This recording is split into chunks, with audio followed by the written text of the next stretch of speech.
Hi guys, it's Sophie from In The Mess. This video is the first in our series on becoming an FY1. In this video, we're going to talk about night shifts. This may be something that you already have experience of as a medical student, but it becomes a regular feature of your working life. So here are some tips and tricks on how to get the most out of your night shifts. As always, don't forget to like and subscribe so you never miss a thing.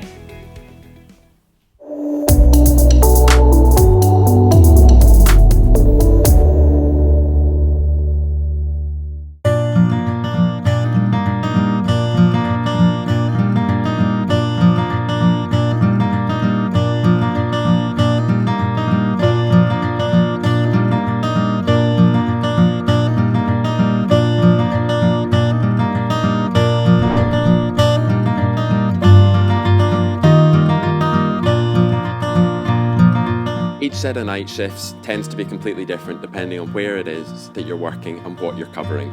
So at the moment, I'm a Foundation Year 2 doctor. So over the last year and a half, I've been working in a variety of specialties. So I'm a core trainee. I've done night shifts in a variety of places. So this is my 7th year as a doctor now, and the way that I handle night shift has changed. I've tried a variety of different ways to get ready for night shifts. So I can't sleep during the day. I've never been able to do it. I can't nap.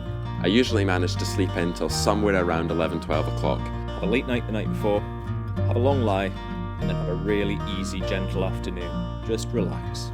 Trying to conserve my energy for the night shift ahead. What I find works best for me at the moment is to actually try and get up early on the day of my night shift, do a little bit of exercise, tire myself out, and then go for a nap in the afternoon. And that puts me into my night shift mode. I didn't like the idea that if I went to work, having just had a nap in the afternoon, by the time I finished my shift, I'd effectively been awake for the best part of 24 hours with nothing but a nap. So say I was working night shift Monday to Thursday. On Sunday, I would have a great time staying up all night, basically playing video games, and go to bed at like 7 o'clock on Monday morning, having been awake for 24 hours. As far as doing a night shift goes, it usually starts off with a handover.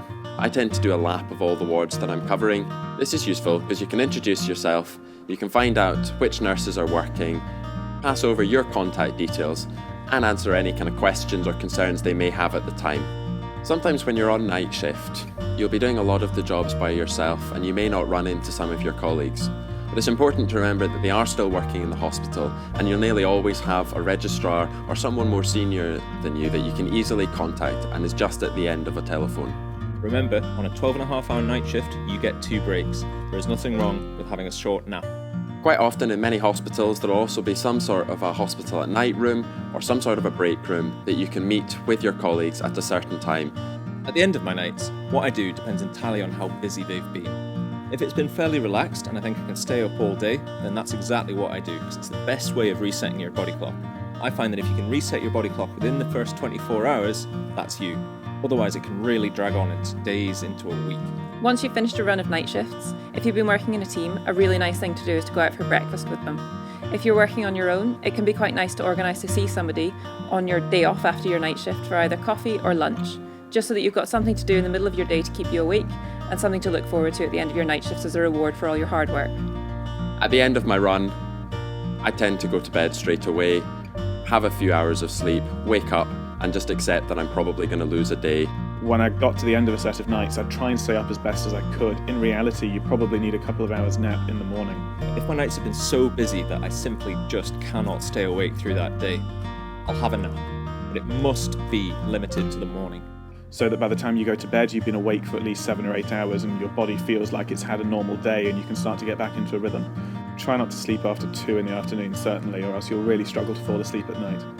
And then power through into the early evening and then have an early night, sleep like a log, and then reset back to daytimes. I would still have dinner before I went, and then go to work and have basically a packed lunch at 1 a.m, 2 a.m, go home and have breakfast and off to bed. The canteen will probably be shut and there might not be any shops open, so you need to take enough food with you for the night shift. I would try and take at least something to have for lunch and maybe something to have for a large snack later on in the day. Try and make it a mixture of foods. If you rely on the vending machines, you're going to get very energy-dense, carb-heavy foods, which while they'll pick you up for a short while, will then lead to a sugar crash. Coffee can be your best friend or your worst enemy on nights. If you're drinking lots of strong coffee, you'll find that you're absolutely wired and then you crash. Then you're no use to anyone. So what I try and do is switch to soft drinks, and then you can sip them slowly through the night. Whatever caffeinated drink you're drinking though, make sure you stop it so that as soon as you get home and put yourself to bed, you can easily sleep and it doesn't hang over into the day. If you need to drive to go home, think about whether you're actually safe to do that. If you don't feel like you're safe to drive, talk to your supervisor or one of the nurse managers to see if there's any hospital accommodation where you could maybe stay and get a nap for a couple hours before you have to drive home. Some surgical on-call shifts are non-resident, which means you can be asleep and then your phone can ring. Being able to go from being asleep to answering phone and talking coherent sense is something that takes a little bit of practice to get good at.